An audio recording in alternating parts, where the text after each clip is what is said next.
The fundamental equation to be used in these calculations is Q equals mc delta T, where Q is the heat supplied or removed, and it is measured in joules. M is the mass of the object, and it is measured in grams. Delta T, that triangle, stands for delta, and it always means change in. Delta T is the change in temperature. It is measured in degrees Celsius or in kelvins. A change in 1 Celsius is the same as a change in 1 Kelvin, so it doesn't matter which units you use here. In this particular instance, they are interchangeable. That, of course, is not true in all cases. C is the specific heat capacity of the material. It is measured in joules per gram Kelvin or joules per gram degree Celsius. This is a quantity that will be unfamiliar to many people. It is, however, a very important quantity because it is the amount of heat you have to give to 1 gram of material to raise its temperature by 1 degree Celsius. Now, as you'll see in the examples, specific heats vary widely. Water has a specific heat capacity of 4.2 joules per gram degree Celsius or degree Kelvin. What does that mean?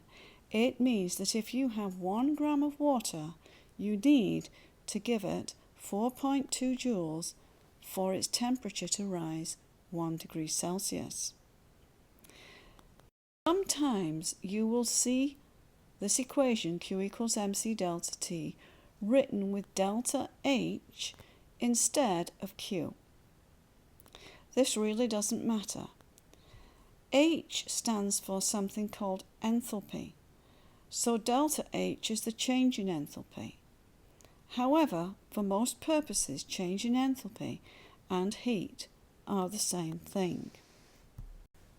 So here is our first problem. 15 grams of pure water are heated so that the temperature rises by 12 Kelvin. How much heat did it take to do this? The specific heat capacity of water is 4.2 joules per gram Kelvin. Well, the first thing you must do is write down the equation that you're going to use. And this is going to be Q equals mc delta T. Then you must assign variables, that is to say, Q equals what?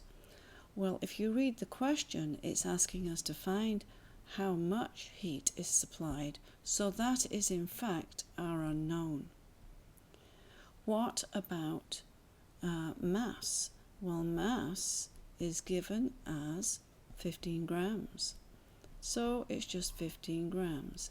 C is given as 4.2 joules per gram Kelvin. What about delta T? Well, delta T is, according to the question, 12 Kelvin. The temperature rises by 12 Kelvin. So now we simply make the substitutions. Q we do not know. M is 15 grams. It's as well to put in the unit so that they will cancel out in the calculation, and they will let you know that you're on the right track. So C is 4.2 joules over grams per Kelvin, and delta T is 12 Kelvin. So now the grams cancel, the kelvins cancel. We are left with the units of joules, which is exactly what we want. Multiplying all of this together, we get 756 joules. And it's as well just to do a mental check of that. It's about 12 fours, 48.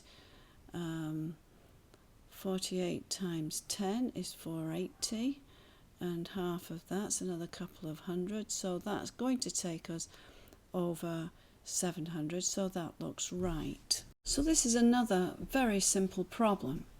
Again, 260 grams of pure water are supplied with 4300 joules of heat. What will be the rise in temperature? So again, what formula? Q equals mc delta T. And again, we must assign variables. Q, well, it's given at 4300 joules. M is given at 260 grams. This is water, so we automatically know C. It is 4.2 joules per gram Kelvin. If C is not given in the question, then it is always going to be supplied somewhere else where you can easily find it, in a table or in a previous question. This question wants the rise in temperature delta T, that is our unknown. So now substituting in. Well, before we do that, we actually want to get delta T. You can substitute in, or you can rearrange the equation to make it the subject of the equation if you wish. I will do that here. Delta T is Q over mc, which is the equation we get if we divide both sides of the primary equation, the fundamental equation, by m times c. So now this is Q, 4300 joules, divided by m, 260 grams, and c, 4.2 joules per gram Kelvin. The grams cancel, the joules cancel. That Kelvin, being right down here, will in fact become in the numerator when we finished. So now, putting all of this in, the answer comes to be 3.9 Kelvin. That is the answer. The temperature will rise by 3.9 Kelvin. Now, because this is a rise in temperature, the temperature will also rise by 3.9 degrees Celsius, because you will recall a rise of 1 Kelvin is the same as a rise of 1 Celsius. That doesn't mean that 3.9 Kelvin is the same as 3.9 Celsius. It means that a rise of or a fall in 3.9 Kelvin is the same as a rise in or a fall in 3.9 Celsius. So now we'll go on to our last calculation. So here we have our final problem, and this one is a little bit more involved, and students sometimes have a problem with it. This problem does not ask us to find something directly that is in the formula Q equals mc delta T. It asks us to find the final temperature. So what does it give us? It gives us that the mass, m, is 450 grams. It tells us that it's copper and that the specific heat is 0.385 joules per gram degrees Celsius. Notice it's given us degrees Celsius this time rather than Kelvin, and remember that doesn't matter. It tells us that the heat involved in this case is 3200 joules, and that heat is lost. It tells us that the initial temperature, which I shall designate Ti, is 1 120 degrees Celsius. And it wants us to find the final temperature, TF for final, and we don't know it. Now you will notice that neither TI nor TF are actually in the equation Q equals mc delta T.